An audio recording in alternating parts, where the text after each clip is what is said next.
நம்மளுடைய கடந்த கால பதிவுகள் எல்லாம் போய் என்ன ஆகும், பதிவாகிக்கிட்டே இருக்கும். இந்த பதிவுகள் எல்லாம் ஒரு இடத்துல நமக்கு ஒரு பதிவை கொடுத்துக்கிட்டே இருக்கும். கடந்த கால அனுபவம், இதே நான் சொல்லக்கூடியது ஒரு 5 வருஷத்துக்கு முன்னால் நடந்தது, 10 வருஷத்துக்கு முன்னால் நடந்தது மட்டுமல்ல, இந்த போன பிறவியில் நடந்தது, அதற்கு முற்பிறவியில் நடந்ததெல்லாம் கூட நம்மக்கிட்ட ஒரு பதிவுகளாக இருந்துக்கிட்டே தான் இருக்கும். ஒரு இடத்துல பதிவு ஆகிக்கிட்டே இருக்கும்.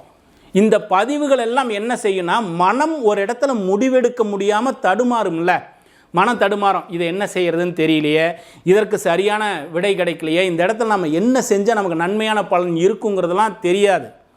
ஏன் தியானத்தில் இருக்கிறவங்களுக்கு மட்டும் உடனடியாக இதுக்கு ரிசல்ட் எடுக்கிறாங்க, இதில் உடனடியாக அவங்களால பலன் எடுக்க முடியுது, டக்குன்னு முடிவெடுக்கிறாங்க, சரியான முடிவாகவும் இருக்குது. தியானம் செய்யக்கூடிய மனிதர்களுக்கு முடிவெடுக்கக்கூடிய தன்மை விரைவாக இருக்குது. என்ன காரணம்?